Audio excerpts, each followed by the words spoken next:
வயலும் வயலும் வயலும் செழிக்க வாழ்வு தந்தானே, வயலும் வாழ்வு தந்தானே. அட பொன்னா விளையும் பூமிக்கு நல்ல விவரம் தந்தானே, உழவனின் உறவா வந்தானே.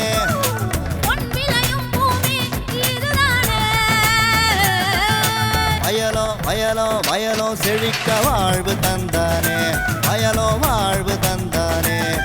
அட பொன்னா விளையும் பூமிக்கு நல்ல விவரம் தந்தானே, உழவனின் உறவா வந்தானே.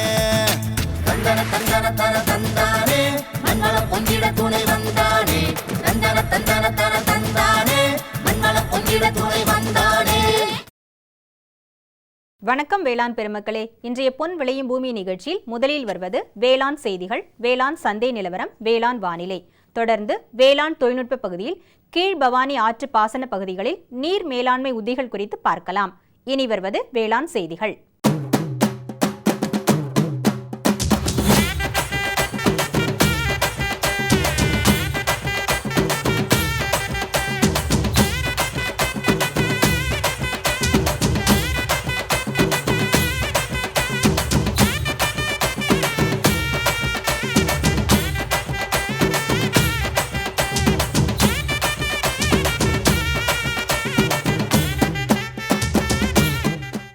வணக்கம். வேளாண் செய்திகள். முதலில் வருவது மாத்து யோசிச்சேங்க.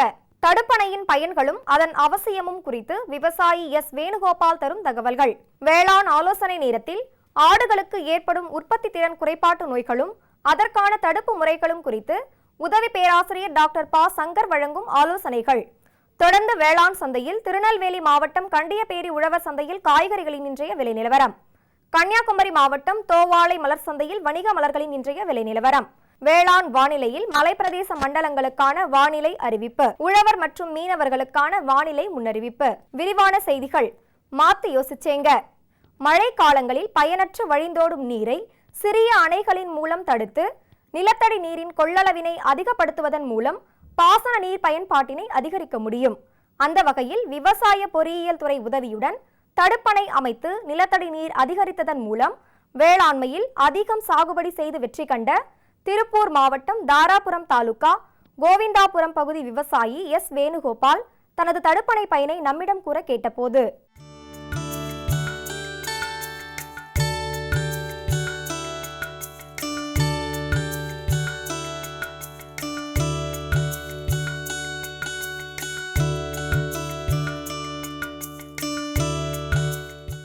நாங்கள் இதுக்கு முன்னாடி ரொம்ப தண்ணிக்கு சிரமமான இருந்தது. இப்போ இந்த ஒரு வருஷத்துக்கு முன்னாடி நாங்கள் செக் டேம் வேணும்னு சொல்லி கேட்டிருந்தோங்க. அதை விவசாய பொறியியல் துறையின் சார்பாக கட்டி கொடுக்க சொல்லி கேட்டிருந்தேன். ஒரு வருஷத்துக்கு முன்னாடி கட்டி கொடுத்தாங்க. அதுக்கு பின்னாடி எங்களுக்கு தண்ணி நீர் மட்டம் கிணத்துகளுக்கு நிறைய கிடச்சிருக்குதுங்க. இதனால் இந்த பகுதியில் ஒரு 25-30 கிணறுக்கு மேலே நல்லா ஸ்டோரேஜ் தண்ணி லெவல் கிடச்சிருக்குதுங்க. இதுக்கு முன்னாடி பார்த்தீங்கன்னா மழை பெஞ்சா தண்ணி பள்ளத்தில் போயிறதுனால ஸ்டோரேஜ் ஆகிறது இல்லைங்க. எங்களுக்கு வாய்க்கால் தண்ணி வந்தால் மட்டும்தான் ஒரு போகம் எடுக்கிற மாதிரி இருந்ததுங்க. இப்போ செக் டேம் கட்டின பிறகு தண்ணி ஸ்டோரேஜ் ஆனது உடனே கிணத்துகளுக்கு தண்ணி ஸ்டோரேஜ் ஆகிடுதுங்க. இந்த பகுதியில் 10-30 விவசாயிகளுக்கு நல்ல பிரயோஜனமாக இருக்குதுங்க. இதனால் ஒரு போகம் வச்சுட்டு இருந்த பயிர் இப்போ 2 போகமாக வச்சிட்ருக்குறோங்க. இப்போ சாம்பிளுக்கு 1 ஏக்கரா விவசாயம் பண்ணிகிட்டு இருந்தோம்னா இப்போ 2 ஏக்கரா நாங்கள் அளவுக்கு பண்ணிகிட்ருக்குறோங்க. இந்த பகுதி விவசாயிகளுக்கு எந்த நல்ல பிரயோஜனமாக இருக்குதுங்க இந்த செக் டேம் வந்ததுலேருந்து. இப்போ இந்த செக் டேம் கட்டுனால இந்த போர்லேயே தண்ணி முதல்ல 800 அடி இந்த போர் போட்டிருக்கிறோங்க. தண்ணி ஒரு 2 மணி நேரம் தான் ஓடிட்டு இருந்ததுங்க. இப்போ இந்த செக் டேம் கட்டி தண்ணி ஸ்டோரேஜ் ஆனதுனால இந்த போர்வெல்லில் 24 மணி நேரம் தண்ணி ஓடினாலும் குறையாத அளவுக்கு நல்லா வந்துட்டுருக்குதுங்க. அதனால் எங்களுக்கு ரொம்ப பிரயோஜனமாக இருக்குது. இது மாதிரி எல்லா போர்வெல்லுமே நல்லா நிறைய நேரம் ஓடுதுங்க, தண்ணி நிறைய வருது. நாங்கள் விவசாயம் பண்ணுறதுக்கு ரொம்ப ஈஸியாக இருக்குதுங்க தண்ணி நிறையா இருக்கிறனால. நாங்கள் இதுக்கு முன்னாடி மக்காச்சோளம், வெங்காயம், பீட்ரூட் இது மாதிரி பண்ணிகிட்டு இருந்தோங்க. ஒரு 1/2 ஏக்கரா 1 ஏக்கரா தான் இந்த இதுலையெல்லாம் பண்ண முடியுங்க எங்களால். அவ்வளோதான் தண்ணி இருந்ததுங்க. இப்போ 4 ஏக்கரா 5 ஏக்கரா நாங்கள் பண்ணுற அளவுக்கு எங்களுக்கு தண்ணி ஸ்டோரேஜ் நிறையா கிடச்சிருக்குதுங்க. நாங்கள் இப்போ ட்ரிப்பு போட்டிருக்கிறோங்க. இதில் இது ட்ரிப்பு எங்களுக்கு நல்ல பிரயோஜனமாக இருக்குதுங்க. இந்த ட்ரிப்பு வந்து 2 ஏக்கரா பாயிறது வந்து ட்ரிப்பில் ஓட்டுறதுனால 4 ஏக்கரா பாயறதுக்கான வாய்ப்பு இருக்குதுங்க. தண்ணி ரொம்ப மிச்சமும் ஆகுது. எங்களுக்கு வாழ்வாதார நிலை ரொம்ப சௌரியமாக இருக்குது. எல்லாத்துக்கும் நல்லா பிரயோஜனமாக இருக்குதுங்க இந்த இது போட்டதுனால. மேலும் விவரம் பெற விவசாயி எஸ் வேணுகோபால் அவர்களை 09003675649 என்ற கைபேசியில் தொடர்பு கொள்ளலாம். தொடர்வது வேளாண் ஆலோசனை நேரம்.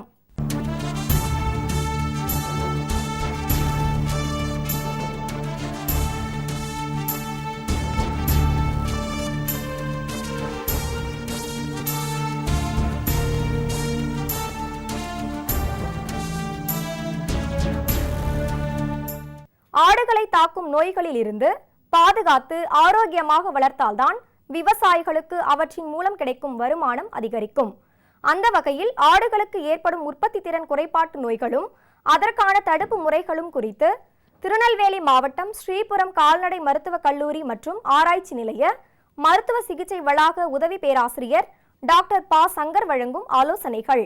இன்றைய ஆலோசனை நேரத்தில் நாம் பார்க்க போவது ஆடுகளுக்கு ஏற்படக்கூடிய உற்பத்தி திறன் குறைபாட்டு நோய்களும் அதற்கான தடுப்பு முறைகளும்.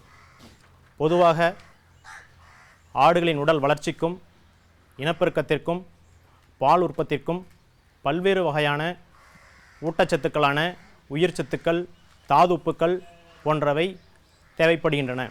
இந்த உற்பத்தி திறன் நோய்கள் போதுமான அளவு ஆடுகளுக்கு கொடுக்கப்படாத பட்சத்தில் பல்வேறு விதமான உற்பத்தி திறன் குறைபாட்டு நோய்கள் ஏற்படுகின்றன. இந்த உற்பத்தி திறன் குறைபாட்டு நோய்களில் மிக முக்கியமானது சினைப்பருவ கீட்டோன் செறிவினல் என்று சொல்லக்கூடிய பிரெக்னன்சி டாக்சிமியா. இந்த நோயானது 2 அல்லது 3 குட்டிகளை ஈனும் ஆடுகளுக்கும், முறையாக குடற்புழு நீக்கம் செய்யாத ஆடுகளுக்கும், சினையுற்ற ஆடுகளை மந்தையிலிருந்து அதிக தூரம் எடுத்துச் செல்லும் ஆடுகளுக்கும் மற்றும் அதிக கொழுப்புள்ள ஆடுகளையே இந்த நோய்கள் அதிக அளவு தாக்கம் ஏற்படுத்துகின்றன. இந்த நோய் பாதிக்கப்பட்ட ஆடுகள் எவ்வாறென்றெல்லாம் இருக்கும், இதற்கான அறிகுறிகள் என்ன? இந்த நோய் பாதிக்கப்பட்ட ஆடுகள் மந்தையை விட்டு விலகியும் ஆடுகள் படுத்துக்கொண்டும் வாதமும் ஏற்படுவதற்கான வாய்ப்புகள் உண்டு.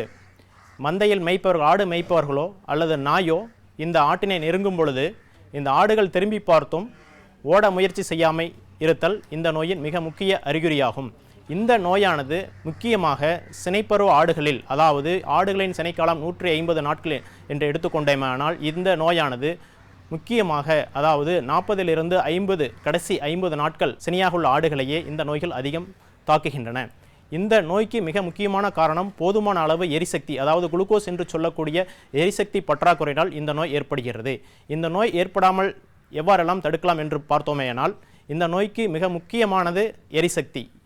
சினையுற்ற ஆடுகளுக்கு, அதுவும் கடைசி 30 to 40 நாட்களுக்கு முறையான எரிசக்தியை, புரதம் மற்றும் கொழுப்பினை அளிப்பதன் மூலம் இந்த ஆடுகளுக்கு உற்பத்தி திறன், அதாவது பிரெக்னன்சி டாக்சிம் என்று சொல்லக்கூடிய சினைப்பருவ கால கீட்டோன் செறிவு நிலையை நாம் தடுக்கலாம். அடுத்தபடியாக பார்த்தோமேயானால் ஆடுகளுக்கு ஏற்படக்கூடிய உற்பத்தி திறன் நோய்களில் மிக முக்கியமானது பால் ஜுரம், அதாவது பால் வாதம் என்று சொல்லலாம் இந்நோயினை. இந்நோயானது சினைப்பருவ ஆடுகளுக்கும், அதாவது கடைசி சினையுற்ற ஆடுகளில் கடைசி 40 to 50 நாட்களுக்குள்ளும், சினையுற்ற அதாவது கன்று குட்டி ஈன ஆடுகளில், அதாவது ஈன்று 1 வாரம் உள்ள ஆடுகளையே இந்த நோய் அதிகம் பாதிக்கின்றன. இதற்கான முக்கிய காரணம் ஆடுகள் 2 அல்லது 3 குட்டிகளை ஈனும் ஆடுகளில் குட்டிகளின் உடல் வளர்ச்சிக்கு தேவையான கால்சியமானது சுண்ணாம்பு சத்து, இந்த சுண்ணாம்பு சத்தானது ஆடுகளிலிருந்து குட்டிகளுக்கு அதிக அளவு தேவைப்படுகின்றன. இதன் மூலமும் முறையான அளவு சுண்ணாம்பு சத்தினை கொடுக்கப்படாத பட்சத்தில் இந்த ஆடுகளுக்கு, சினையுற்ற ஆடுகளுக்கு சுண்ணாம்பு சத்து பற்றாக்குறை ஏற்படுவதற்கான வாய்ப்புண்டு. மேலும் குட்டி ஈன்ற ஆடுகளில் குட்டிகளுக்கு தேவையான பால் கொடுக்கும் ஆடுகளில் இந்த சுண்ணாம்பு சத்து பெருமளவு வெளியேறுவதால் போதுமான அளவு சுண்ணாம்பு சத்தினை நாம் வழங்க வேண்டும். இவ்வாறு நாம் வழங்காத பட்சத்தில் ஆடுகள் இறக்க நேரிடலாம். ஸோ இதை எவ்வாறு நாம் தடுப்பது? இதை தடுப்பதற்கு நமது கால்நடை மருத்துவ அறிவியல் பல்கலைக்கழகத்தால் வெளியிடப்பட்ட தானுவாஸ் மினரல் மிக்சர் தாதுப்பு கலவையை ஒரு ஆடுகளுக்கு 5 முதல் 10 கிராம் அளவில் கொடுப்பமையினால் இந்த தாதுப்பு பற்றாக்குறையை நாம் தடுக்கலாம். அடுத்தபடியாக ஆடுகளுக்கு ஏற்படக்கூடிய மெக்னீசியம் சத்து குறைவினால் ஏற்படக்கூடிய மெக்னீசியம் சத்து வாத நோய், இந்த நோயானது பெரும்பாலும் மழை காலங்களிலும் குளிர்காலங்களிலும் ஆடுகளை பெருமளவு பாதிக்கின்றன. இந்த நோயானது மந்தையில் வெளியில் மேயக்கூடிய ஆடுகளில் பெரும்பாலும் பச்சை புற்களை மேய்வதற்கான வாய்ப்புகள் அதிகம் இருப்பதால் இந்த காலகட்டத்தில் இந்த பச்சை புற்களில் மெக்னீசியம் சத்து என்ற அந்த அளவு குறைவாக இருப்பதால் இந்த புற்களை மேயக்கூடிய ஆடுகளுக்கு இந்த மெக்னீசியம் சத்து என்று சொல்லக்கூடிய இந்த சத்து குறைபாட்டினால் ஆடுகளுக்கு வாதம் ஏற்பட்டு ஆடுகள் இறக்க நேரிடலாம். இந்த உற்பத்தி குறைபாட்டு நோய்களை நாம் தடுப்பதற்கு முறையான சிகிச்சை அளித்து அதற்கான மெக்னீசியம் தாதுப்பையினை வழங்குவதன் மூலமும், அதாவது 10 மில்லிகிராம் என்ற அளவு தினமும் ஆடுகளின் தீவனத்தில் கொடுப்பதன் மூலம் ஆடுகளுக்கு ஏற்படக்கூடிய இந்த மெக்னீசியம் சத்து பற்றாக்குறையினை நாம் தடுக்கலாம். அதாவதாக உற்பத்தி திறன் குறைபாட்டு நோய்களில் முக்கியமான இந்த 3 நோய்கள், அதாவது சினைப்பருவ ஆடுகளில் ஏற்படக்கூடிய கீட்டோன் செறிவுநிலையும் பால் ஜுரமும், அடுத்தபடியாக மெக்னீசியம் பற்றாக்குறையில் ஏற்படக்கூடிய இந்த வாத நோயும் ஆடுகளை பெருமளவில் தாக்கி ஆடுகளில், அதாவது ஆடு வளர்ப்போர், அதாவது விவசாய பெருங்குடி மக்களின் வாழ்க்கை தரத்தை மிகவும் பாதிக்கின்றன. ஆடுகளின் இறப்பும் ஏற்படுகின்றன. இதை தவிர்ப்பதற்கு அன்பார்ந்த விவசாய பெருங்குடி மக்களே, உங்கள் அனைவருக்கும் ஒரு அன்பான வேண்டுகோள். இதை தடுப்பதற்கு முறையான தீவன மேலாண்மையை கடைபிடித்து தகுந்த அரசு பதிவு பெற்ற கால்நடை மருத்துவரின் ஆலோசனையின்படியும் நீங்கள் செய்வமையானால் உங்கள் வாழ்வில் வளமும் நலமும் பெற்று உங்கள் வாழ்க்கை தரத்தை மேம்படுத்துமாறும் கேட்டுக்கொண்டு இந்த வாய்ப்பினை அளித்த உங்கள் அனைவருக்கும் மீண்டும் திருநெல்வேலி கால்நடை மருத்துவக் கல்லூரி மற்றும் ஆராய்ச்சியின் சார்பாக என் மனமார்ந்த நன்றினை தெரிவித்துக் கொள்கிறேன். நன்றி, வணக்கம். மேலும் விவரம் பெற டாக்டர் ப. சங்கர் அவர்களை 09568372229 என்ற கைபேசியில் தொடர்பு கொள்ளலாம். விளம்பர இடைவேளைக்கு பிறகு வேளாண் செய்திகள் தொடரும். புதிய தொழில்நுட்பம் எல்லாருக்கும் பிடிக்கும்.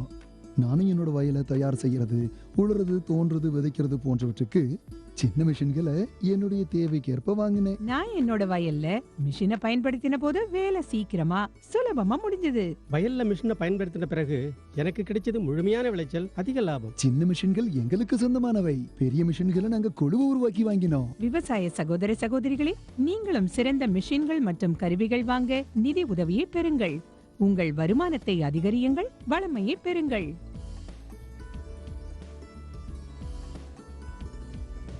ஆயிடுச்சு.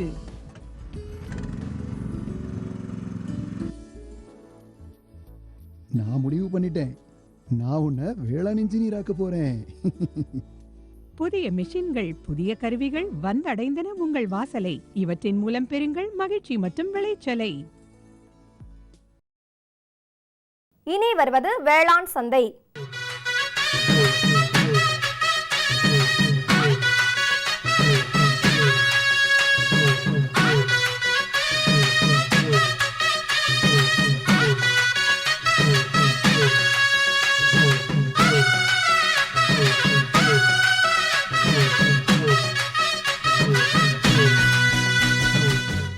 வேளாண் சந்தையில் திருநெல்வேலி மாவட்டம் கண்டியப்பேரி உழவர் சந்தையில் காய்கறிகளின் இன்றைய விலை நிலவரம்.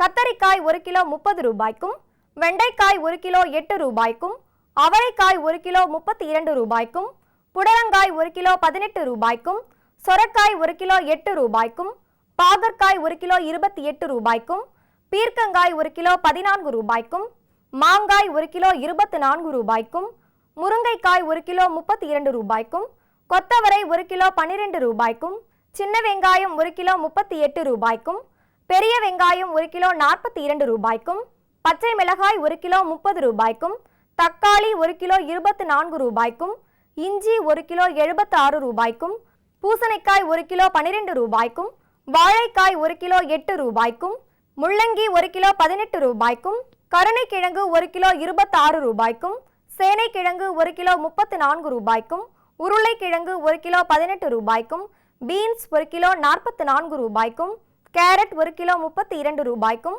பீட்ரூட் 1 கிலோ 26 ரூபாய்க்கும், முட்டைகோஸ் 1 கிலோ 24 ரூபாய்க்கும், சௌச்சௌ 1 கிலோ 24 ரூபாய்க்கும், கீரைகள் 1 கிலோ 10 ரூபாய்க்கும், கருவேப்பிலை 1 கிலோ 18 ரூபாய்க்கும், கொத்தமல்லி 1 கிலோ 16 ரூபாய்க்கும், புதினா 1 கிலோ 34 ரூபாய்க்கும் விற்பனை செய்யப்பட்டது.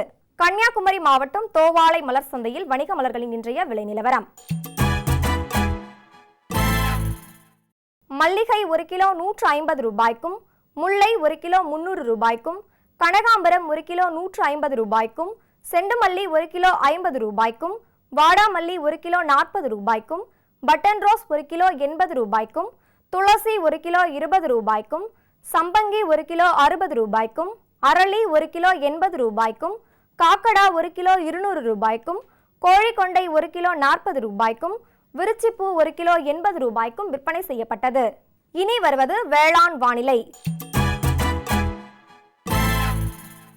மலைப்பிரதேச மண்டல பகுதிகளான நீலகிரி மற்றும் கொடைக்கானல் ஆகியவற்றில் காற்றின் வெப்பநிலை அதிகபட்சமாக 26 டிகிரி செல்சியஸ் ஆகவும் குறைந்தபட்சமாக 17 டிகிரி செல்சியஸ் ஆகவும், காற்றின் ஒப்பு ஈரப்பதம் 80.7%ஆகவும், காற்றின் வேகம் மணிக்கு 4.6 கிலோமீட்டர் ஆகவும், மண்ணின் ஈரப்பதம் 15 சென்டிமீட்டர் ஆழத்தில் 31.8%ஆகவும், மண்ணின் வெப்பநிலை 15 சென்டிமீட்டர் ஆழத்தில் 18.8 டிகிரி செல்சியஸ் ஆகவும், மழை அளவு 3.5 மில்லிமீட்டர் ஆகவும், சூரிய கதிர்வீச்சு 576.2 கலோரி பெர் சென்டிமீட்டர் ஸ்கொயராகவும், வளிமண்டல அழுத்தம் 862.0 ஹெக்டா பாஸ்கல் அளவாகவும், இலையின் ஈரப்பதம் மணிக்கு 7.8 ஆகவும் இருந்தது. வானிலை முன்னறிவிப்பு.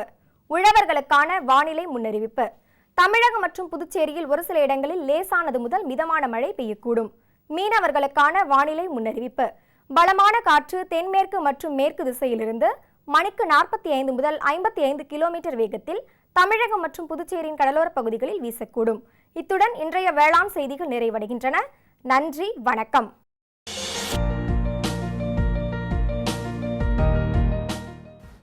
வேம்பு கலந்த யூரியா.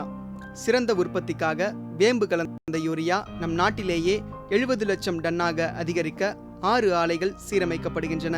FCIL-இன் கோரக்பூர், சித்ரி, தல்சர் மற்றும் ராமகுண்டம் ஆலைகள், HFCL-இன் பரௌனி மற்றும் BVFCL-இன் நாமருல் போர்ட் ஆகியன. பழம் நழுவி பாலில் விழுந்தது போல இப்பொழுது நம் நாட்டிலேயே வேம்பு கலந்த யூரியா உற்பத்தி செய்யப்படும்.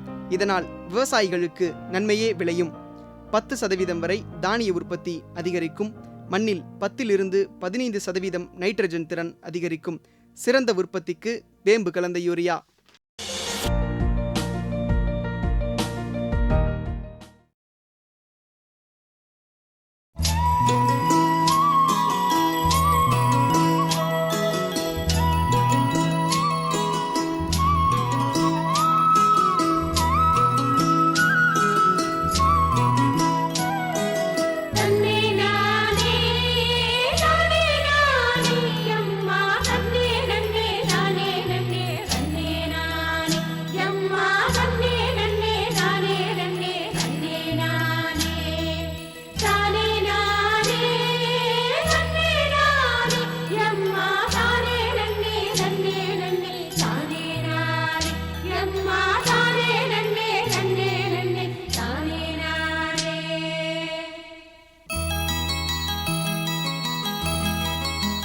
கீழ்பவானி ஆற்று பாசன பகுதிகளில் நீர் மேலாண்மை உத்திகள்.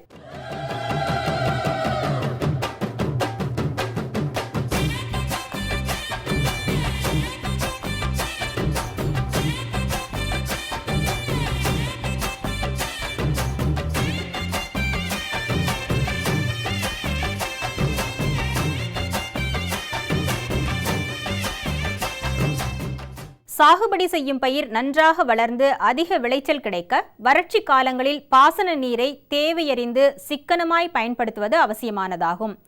நீர் ஆதார நிலைமை குறைந்து வருவதால் பாசனம் பெறும் பரப்பும் குறைந்து கொண்டே வருகின்றது. சிறந்த நீர் நிர்வாக முறைகளின் மூலம் மட்டுமே நீரின் பயன்பாட்டு திறனை அதிகரித்து உற்பத்தியை பெருக்க முடியும். எதிர்வரும் 2025ஆம் ஆண்டில் கிடைக்கும் நீர் சுமார் 4.74 மில்லியன் ஹெக்டர் மீட்டர் ஆகும். ஆனால் 2025ஆம் ஆண்டின் நீர் தேவை 6.20 மில்லியன் ஹெக்டர் மீட்டர் ஆகையால் நீர் பற்றாக்குறை சுமார் 1.46 மில்லியன் ஹெக்டர் மீட்டர் 31%. ஆகையால் கிடைக்கும் குறைந்த நீரை கொண்டு பயிர் உற்பத்தி திறனை அதிகரிக்க வேண்டியது இன்று மிக அவசியமாகும். நெல் பயிரில் நீர் மேலாண்மை. நெல் ரகங்களுக்கு சம்பா பருவத்தில் 1200 மில்லிமீட்டர் நீர் தேவைப்படுகின்றது. இத்தருணத்தில் நடுத்தர வயதுடையதும் IR20 ரகத்தை காட்டிலும் 20 நாட்கள் முன்னதாகவே அறுவடைக்கு வரக்கூடிய ஆடுதுறை 39 ரகத்தை பயிரிடுவதால் குறைந்த நீர் தேவையில் நிலையான விளைச்சலை பெறலாம். பயிருக்கு முக்கிய நீர் தேவை பருவங்களான தூர்பிடிக்கும் பருவம், புடைப்பருவம், பூக்கும் பால் பிடிக்கும் பருவம் ஆகிய பருவங்களில் நீர் பாய்ச்ச தவறினால் விளைச்சல் வெகுவாக பாதிக்கப்படும் என கண்டறியப்பட்டுள்ளது. திருந்திய நெல் சாகுபடியில் நீர் மேலாண்மை. 2 முதல் 2.5 சென்டிமீட்டர் உயரம் நீர்க்கட்டி, பின் மண்ணின் மேல் பரப்பில் லேசான கீறல் வெடிப்புகள் தோன்றிய பின் மறுபடியும் அதே அளவு நீர் கட்டுதல். மேலும் உருளும் களை கருவியை அதாவது கோனோவீடர் கொண்டு நட்ட பிறகு 10 முதல் 12 நாட்கள் இடைவெளியில் 2.5 சென்டிமீட்டர் நீர் வைத்து நடவு வரிசைக்கு இடையே பயன்படுத்துதல். இலைவண்ண அட்டையை பயன்படுத்தி பயிருக்கு தேவையான போது மட்டும் 2.5 சென்டிமீட்டர் நீர் வைத்து மேலுரமாக தழைச்சத்தை இடுதல் ஆகிய செயல்களால் நீரின் பயன்படுத்திறன் அதிகரிக்கின்றது. சோளம். இரவை சோளத்திற்கு 500 மில்லிமீட்டர் வரை நீர் தேவையுள்ளது. தட்பவெட்ப நிலைக்கேற்றவாறு வளர்ச்சி, பூக்கும் நிலைகளில் கோடை காலத்தில் 13 முதல் 15 நாட்களுக்கு ஒரு முறையும், முதிர்ச்சி பருவத்தில் சுமார் 10 முதல் 12 நாட்களுக்கு ஒரு முறையும் நீர் பாய்ச்சுவதால் 20 விழுக்காடு வரை நீரை சேமிக்கலாம். ஊடுபயிராக பயறு வகை பயிர்களை பயிரிடுவதன் மூலம் நீர் பயன்பாட்டு திறனை அதிகப்படுத்தலாம். மேலும் மண்ணிலிருந்து நேரடியாக ஆவியாகும் நீரின் அளவையும் ஓரளவு கட்டுப்படுத்தலாம். கம்பு. இப்பயிருக்கு 400 மில்லிமீட்டர் நீர் தேவைப்படுகின்றது. தட்பவெட்ப நிலைக்கேற்ப 10 முதல் 12 நாட்களுக்கு ஒரு முறை நீர் பாய்ச்ச வேண்டும். கம்பில் தூர்பிடிக்கும் பருவம், பூக்கும் பருவம், கதிர் பருவம் ஆகிய பருவங்கள் முக்கியமான நீர் தேவை பருவங்களாகும். மக்காச்சோளம். இப்பயிருக்கு அதிகப்படியாக சுமார் 550 மில்லிமீட்டர் நீர் தேவைப்படும். தட்பவெட்ப நிலைக்கேற்ப வாரம் ஒரு முறை நீர் பாய்ச்ச வேண்டும். கேழ்வரகு. இதன் மொத்த நீர் தேவை 500 மில்லிமீட்டர் ஆகும். வாரம் ஒரு முறை நீர் பாய்ச்சுவதன் மூலம் விளைச்சலுக்கு பாதிப்பில்லாமல் நீரை சிக்கனப்படுத்தலாம். பயறு வகைகள். குறுகிய வயதுடைய உளுந்து, பாசிப்பயிறு ஆகியவற்றிற்கு 350 மில்லிமீட்டர் வரை நீர் தேவைப்படுகின்றது. ஆனால் சோயா மொச்சைக்கு மட்டும் 450 மில்லிமீட்டர் நீர் வேண்டும். விதைப்பு, பூப்பு, காய் பிடிக்கும் பருவங்களில் நீர் பாய்ச்ச வேண்டும். பயறு வகை பயிர்களுக்கு பூக்கும் பருவத்தால் அதிக நீர் தேவைப்படும். நிலக்கடலை. இப்பயிருக்கு சுமார் 550 மில்லிமீட்டர் நீர் தேவைப்படுகின்றது. நிலம் நன்கு நனையும்படி நீர்க்கட்ட தகுந்த ஈரப்பதத்தில் உழவு செய்த பின் விதைப்பது சாலச் சிறந்தது. சூரியகாந்தி. இப்பயிரின் மொத்த நீர் தேவை 450 மில்லிமீட்டர் ஆகும். சராசரியாக 10 முதல் 12 நாட்களுக்கு ஒரு முறை நீர் பாய்ச்ச வேண்டும். பூக்கும் பருவம், விதைப்பிடிக்கும் பருவம் ஆகியன முக்கிய நீர் தேவை பருவங்களாகும். எள். எள்ளிற்கு மிகவும் குறைவான அளவு, அதாவது 200 முதல் 250 மில்லிமீட்டர் நீர் தேவைப்படுகின்றது. பூக்கும், காய்பிடிக்கும் பருவங்கள் முக்கியமாக நீர் பாய்ச்ச வேண்டிய பருவங்களாகும். பருத்தி. இப்பயிருக்கு 650 மில்லிமீட்டர் அளவு நீர் தேவைப்படுகின்றது. நிலத்தின் தன்மைக்கேற்றவாறு 12 முதல் 15 நாட்களுக்கு ஒருமுறை நீர் பாய்ச்ச வேண்டும். பூக்கும் பருவம், காய்பிடிக்கும் பருவம், காய் வளர்ச்சி பருவம் ஆகியன முக்கிய நீர் தேவை பருவங்களாகும். கரும்பு. இப்பயிருக்கு மொத்தமாக 1800 மில்லிமீட்டர் வரை நீர் தேவைப்படுகின்றது. பயிரின் வளர்ச்சி பருவங்களுக்கு ஏற்றபடி பின்வரும் இடைவெளி நாட்களில் நீர் பாய்ச்சலாம். முளைப்பு பருவம் 5 நாட்கள், தூர்பிடிக்கும் பருவம் 7 நாட்கள், வளர்ச்சி பருவம் 7 முதல் 8 நாட்கள், முதிர்ச்சி பருவம் 10 முதல் 11 நாட்கள். இந்த இடைவெளியில் நீர் பாய்ச்சுவதால் அதிக விளைச்சல் கிடைப்பதுடன் 30 விழுக்காடு வரை நீர் சேமிக்க வாய்ப்புள்ளது. குறைந்த அளவு நீரை கொண்டு அடிக்கடி நீர் பாய்ச்சுவதால் முளைப்பு திறன் அதிகரிக்கும். கரும்பில் ஊடுபயிராக உளுந்து, சோயா மொச்சையை பயிரிட்டு அதிகப்படியாக வருமானம் பெறுவதுடன் நீர் பயன்படுத்தும் திறனையும் அதிகரிக்கலாம். கரும்பில் நிலத்தடி சொட்டு நீர் பாசன முறையில் 100% நீராவி போக்கிற்கு தகுந்தவாறு நீர் பாய்ச்சும் போது அதிக விளைச்சல், நிகர லாபம் கிடைக்கும். வாழை. இப்பயிருக்கு பாத்தி பாசனத்தில் சுமார் 2300 மில்லிமீட்டர் நீரும், சொட்டு நீர் பாசனத்தில் சுமார் 1400 மில்லிமீட்டர் நீரும் தேவைப்படுகின்றது. மழையில்லா மாதங்களில் சொட்டு நீர் பாசனம் மூலம் செடிக்கு 16 லிட்டர் என்ற விகிதத்தில் தினமும் செலுத்தி 50 விகிதம் வரை நீரை சேமிக்கலாம். சொட்டு நீர் பாசனம் மூலம் 2 நாட்களுக்கு ஒருமுறை 32 லிட்டர் அளவில் பாசனம் செய்வதால் விளைச்சல் கூடுவதுடன் பாசன நீர் சேமிப்பும் தழைச்சத்து சேமிப்பும் உண்டாகின்றது. வாழையில் குழி சாகுபடி முறை மேற்கொண்டு ஒரு குழிக்கு 3 வாழை வீதம் சொட்டு நீர் பாசன முறையில் 2 நாட்களுக்கு ஒருமுறை 84 லிட்டர் தண்ணீர் பாய்ச்சுவதன் மூலம் அதிக விளைச்சலையும் நிகர வருமானத்தையும் பெறலாம். மஞ்சள். மஞ்சளுக்கு சுமார் 1600 மில்லிமீட்டர் நீர் தேவைப்படுகின்றது. வளர்ச்சி பருவத்தில் 9 முதல் 10 நாட்கள் இடைவெளியிலும், கிழங்கு பிடிக்கும் பருவத்தில் 7 நாட்கள் இடைவெளியிலும் நீர் பாய்ச்ச வேண்டும். நுண் பாசன முறையில் 80% அல்லது 60% பாசன நீர் அளித்து அதிக விளைச்சலை அளிக்கிறது. இதனால் 25 முதல் 35% நீர் சேமிப்பு அடையலாம். மரவள்ளிக்கு 1400 மில்லிமீட்டர் நீர் தேவைப்படுகின்றது. மரவள்ளியில் ஊடுபயிராக நிலக்கடலையை சாகுபடி செய்யும் போது 10 முதல் 12 நாட்கள் இடைவெளியில் நீர்ப்பாசனம் செய்வதால் ஊடுபயிரின் விளைச்சல் கூடுதலாக கிடைக்கின்றது. மரவள்ளியில் 2 நாட்களுக்கு ஒருமுறை சொட்டு நீர் பாசன முறையில் பாசனம் செய்வதால் கிழங்குகளின் விளைச்சல் அதிகரிப்பதோடு 50% தண்ணீரையும் சேமிக்கலாம். கருவேப்பிலை மணல் கலந்த வண்டல் மண் நிலங்களில் சிறு தெளிப்பு நீர்ப்பாசனம் மூலம் 0.75 முதல் 1.25 மீட்டர் என்ற இணைவரிசை இடைவெளியில் 4 செடிகளுக்கு நடுவே சொட்டுவான்களை கொண்டு நீர் பாய்ச்சுவதன் மூலம் 51% நீர் சேமிப்பும் அதிக விளைச்சலையும் நிகர லாபமும் பெற இயலும். தென்னையில் காய்க்கும் பருவத்தில் சொட்டு நீர் பாசனத்தின் மூலம் ஒரு நாளைக்கு 80 லிட்டர் வீதம் தண்ணீரை ஒரு மரத்திற்கு பாய்ச்சும் பொழுது சராசரியாக ஒரு மரத்திற்கு 134 காய்கள் வரை கிடைக்கின்றது. மல்லிகை சாகுபடியில் சொட்டு நீர் பாசனம் மூலம் 80% நீராவி போக்கிற்கு தகுந்தவாறு 3 நாட்களுக்கு ஒருமுறை நீர் பாய்ச்சும் பொழுது அதிக பூக்களும் விளைச்சலும் கிடைக்கின்றது. இவ்வாறான நீர் மேலாண்மை உத்திகளை உழவர் பெருமக்கள் தகுந்த முறையில் கடைபிடிப்பதன் மூலம் நீரின் உற்பத்தி திறன் அதிகரிப்பதோடு மட்டுமன்றி உற்பத்தியையும் அதிகரித்து அதிக வருமானமும் பெற இயலும் என்பது உறுதியாகின்றது. பிரதம மந்திரி வேளாண் நீர்ப்பாசன திட்டம் விவசாயிகளின் நன்மையை நோக்கிய முன்னேற்றம். பிரதம மந்திரி வேளாண் நீர்ப்பாசன திட்டம் ஒவ்வொரு வயலுக்கும் நீர், ஒவ்வொரு துளியிலும் அதிக விளைச்சல். சரியான நீர்ப்பாசன முறைகள் மற்றும் நீர் பாதுகாப்பின் புதிய தொழில்நுட்பங்களுடன் பூமியின் நீரளவு அதிகரிக்கும். வட்டார அளவில் நீர்ப்பாசன திட்டங்கள் நடக்கும்.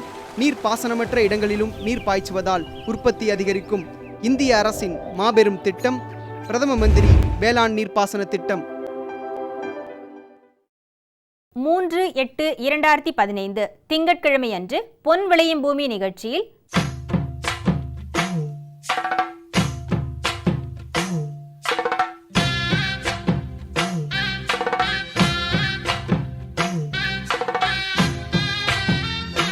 மாத்தி யோசிச்சேங்க.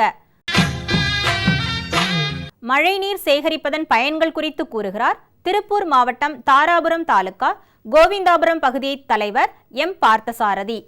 வேளாண் ஆலோசனை நேரத்தில் கறவை மாட்டு பண்ணைகளில் கடைபிடிக்கப்பட வேண்டிய உயிர் பாதுகாப்பு முறைகள் குறித்து திருநெல்வேலி ராமையன்பட்டி கால்நடை மருத்துவக் கல்லூரி மற்றும் ஆராய்ச்சி நிலைய கால்நடை நுண்ணியல் துறை பேராசிரியர் மற்றும் தலைவர் டாக்டர் ஜான் ராஜேஸ்வர் வழங்கும் ஆலோசனைகள்.